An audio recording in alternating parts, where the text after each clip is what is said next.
Thank you very much, Chairman. Thank you very much, Chairman, members of Parliament, ladies and gentlemen, my friends. My name is Alan Clemmons. I come to you from a small state in the United States, South Carolina. And I've been fighting a war that I want to tell you a little bit about. But first, let me address the topic that was just read to you. So, trade with Israel is indeed a matter of quality of life for the states of the European Union. It's a quality of life. You've heard the reasons why it's a quality of life issue for those states. It's a quality of life issue because when you have heart surgery, you're likely going to have an Israeli-designed valve placed into your heart. When you pick up your cell phone to converse with your mother or your children, you are speaking through technology designed by Israel. The battery powering that phone is likely powered by technology developed in Israel. Israel's a very small country, especially when it's compared to its domestic national product.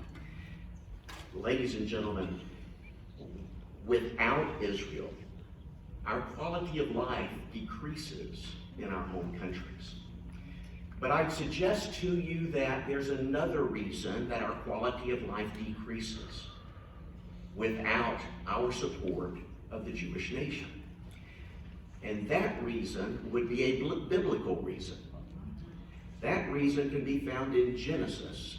To you people of faith that are in the room with me, I think you will agree with me that when we step up to bless Israel, God will bless us and our nation.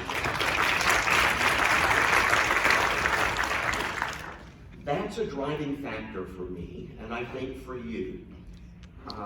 As we consider Israel's place in the world of nations, we have to think of the issue of moral clarity, especially today when there is so much disinformation and misinformation about the Jewish state. Moral clarity requires us to consider our Judeo-Christian principles. It requires us to shine a light of truth on the issues before us concerning trade with Israel, concerning legitimization of Israel, concerning our support for the Jewish nation. Some time ago, I had the opportunity to meet the CEO of an Israeli company. I was pleased to meet this gentleman, and I met him in Israel. The reason I wanted to meet him was because he had a small factory in my home state. That factory produced and continues to produce automotive filters, and it employed about 250 South Carolinians. So needless to say, I'm proud of that Israeli company for providing jobs to my neighbors in South Carolina. When I met with him, he shared with me that there has been a desire for some time within the company to establish that business's U.S. headquarters in my home state, adding several hundred more new jobs to the business. That was an exciting moment, but my excitement was dampened quickly when he added a word, however. However, he said, we have had some financial setbacks in Europe, in our production facilities in Europe, that relate to the BDS program. I've never heard of BDS, so I asked him, tell me about BDS. Why is it that you've had this financial setback that will prevent you from growing the company in the way that you desire? And he explained to me that BDS, what BDS meant, boycott, divestment, sanctions against Israel. So I left that meeting not too happy, but I was determined to figure out what was behind BDS. So I did my research, I did my due diligence, and I discovered that the principal founder of BDS is a gentleman who believes that there is no place in the Middle East for a Jewish nation. This has little to do with Israel occupied territories.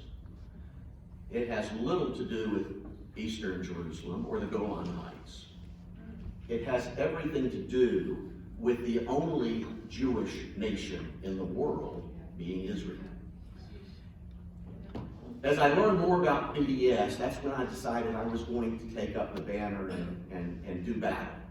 And I did that in my state.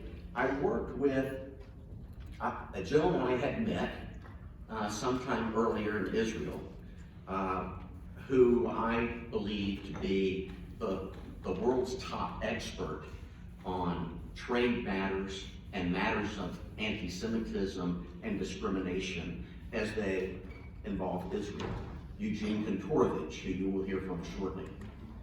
I worked with Professor Kantorovich on developing a legislative model that would push back on boycotts and give businesses a financial reason for saying no when they are asked to boycott Israeli-made products.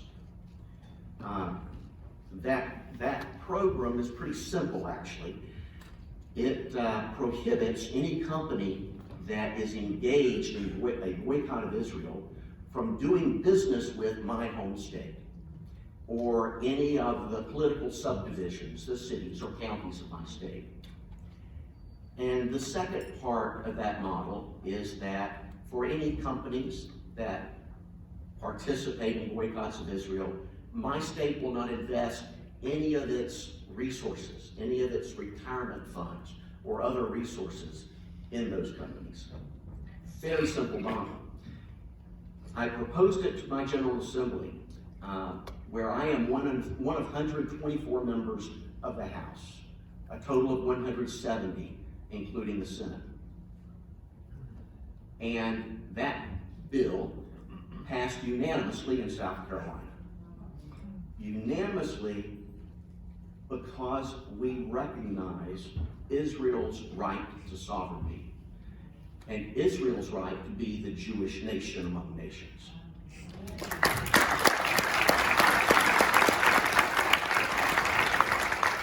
Thank you. I mentioned I'm one of 170 members of the South Carolina General Assembly.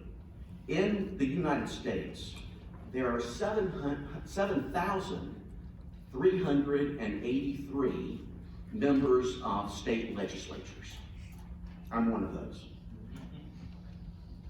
After we passed that bill that pushes back on what I consider to be an anti-Semitic program, I took it to several of my colleagues in other states. And with the assistance of Israel Allies Foundation and other advocates and policy matter experts, we went to those nations or to those states and proposed the same type of bill. We didn't win in every state, but we have won in 27 states of the 50 United States. And as a result, ladies and gentlemen, I would share with you this great news. Financial BDS is dead in the United States of America.